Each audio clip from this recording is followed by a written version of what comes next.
మీకు ఎటువంటి ఇన్ఫర్మేషన్ ఇవ్వకుండా డైరెక్ట్‌గా అయితే మీ ఛానల్ అనేది డిమానిటైజేషన్ అయితే అవుతుందనమాట.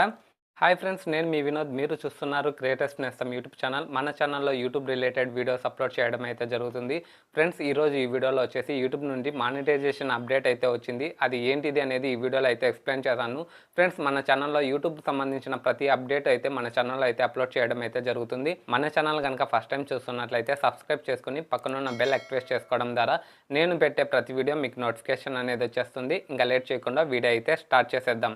ఫ్రెండ్స్, ఈ వీడియో స్టార్ట్ చేసే ముందు ఈ వీడియోకి ఒక లైక్ చేయండి. మీరు లైక్ చేయడం వల్ల ఈ వీడియో 10 మంది క్రియేటర్స్కి అయితే రీచ్ అవుతుంది. ఫ్రెండ్స్, యూట్యూబ్ మానిటైజేషన్ క్రైటీరియా వచ్చేసి అందరికీ తెలిసిందే. 1000 సబ్స్క్రైబర్లు, 4000 వాచ్ అవర్స్ లేదా 10 మిలియన్ షార్ట్ వ్యూస్ వచ్చినట్లయితే ఫుల్ మానిటైజేషన్ అయితే అవుతుందన్నమాట. లేదా హాఫ్ మానిటైజేషన్ కావాలంటే 500 సబ్స్క్రైబర్లు, 3000 వాచ్ అవర్స్ లేదా 3 మిలియన్ షార్ట్ వ్యూస్ వచ్చినట్లయితే హాఫ్ మానిటైజేషన్ అయితే అవుతుంది కదా. దీని గురించి అయితే ఎటువంటి చేంజ్ అయితే లేదు.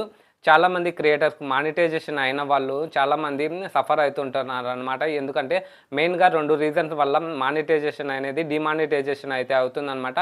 ఫస్ట్ రీజన్ వచ్చేసి రీయూజ్డ్ కంటెంట్, అలాగే రెండోది వచ్చేసి మిస్లీడింగ్ మెటాడేటా. అంటే ఈ రెండిట్లో ఏదో ఒకటి. రీయూజ్డ్ కంటెంట్ అయితే చాలా మందికి వస్తుందన్నమాట. నేను స్క్రీన్ పైన వేస్తాను. రీయూజ్డ్ కంటెంట్ వచ్చింది అనుకోండి, ఈ విధంగా అయితే మీకు ఎటువంటి ఇన్ఫర్మేషన్ ఇవ్వకుండా డైరెక్ట్గా అయితే మీ ఛానల్ అనేది డిమానిటైజేషన్ అయితే అవుతుందన్నమాట. మీ ఛానల్ డిమానిటైజేషన్ అయిన తర్వాత వచ్చేసి అప్పీల్ చేసుకోవాల్సి ఉంటుంది. అప్పీల్ చేసుకున్న తర్వాత మీ ఛానల్లో ఎటువంటి రీయూజ్డ్ కంటెంట్ లేకపోతే మీ ఛానల్ను మళ్ళీ మానిటైజేషన్ అయితే చేస్తారనమాట. ఈ ప్రాసెస్ అనేది పూర్తిగా అయితే చేంజ్ చేయడం అయితే జరిగింది. ఇప్పుడైతే మీకు మీ ఛానల్లో రీయూజ్డ్ కంటెంట్ వచ్చింది అనుకోండి, మీకు మెయిల్ వచ్చింది అనుకోండి, మీకు ఇప్పుడైతే 7 days అయితే టైం అయితే ఇస్తారనమాట అప్పీల్ చేయడానికి. మీకు ఛానల్ అయితే డిమానిటైజేషన్ అయితే కాదు, కానీ అప్పీల్ చేసుకోవడానికి మీకు టైం అయితే ఇస్తారనమాట.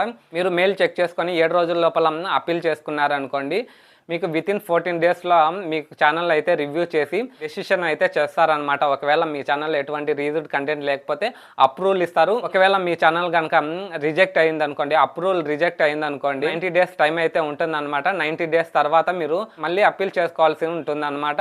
నెక్స్ట్ ప్రాసెస్ వచ్చేసి మీరు ఛానల్లో రీయూజ్డ్ కంటెంట్ ఉందని మెయిల్ అని వస్తుంది అనుకోండి, మీరు ఆ మెయిల్ మీరు వర్క్ ఉండడం వల్ల ఏదో రీజన్ వల్ల మీరు ఈ మెయిల్ అనేది చెక్ చేసుకోకుండా 7 days టైం పీరియడ్ అయితే అయిపోయింది అనమాట. 7 days టైం పీరియడ్ అయిపోయిన వెంటనే మీ ఛానల్ని డిమానిటైజేషన్ అయితే చేస్తారనమాట. 21 days టైం పీరియడ్ అయితే ఇస్తారనమాట. 21 రోజుల లోపల మీ ఛానల్ను అప్పీల్ చేసుకోవాల్సి ఉంటుంది. అప్పీల్ చేసుకున్న 14 days లోపల మీ ఛానల్ని రివ్యూ చేసి అప్రూవల్ అయిందా లేదా రిజెక్ట్ అయిందా అనేది మీకు ఇస్తారనమాట. ఒకవేళ మీ ఛానల్ కనుక రిజెక్ట్ అయింది అనుకోండి, మళ్ళీ 90 days తర్వాత మీరు అప్పీల్ చేసుకోవడానికి ఆప్షన్ అనేది వస్తుందన్నమాట. ఫ్రెండ్స్, మీకు ఈ అప్డేట్ ఏ విధంగా అనిపించిందో కింద కమెంట్ సెక్షన్లో కమెంట్ చేయండి.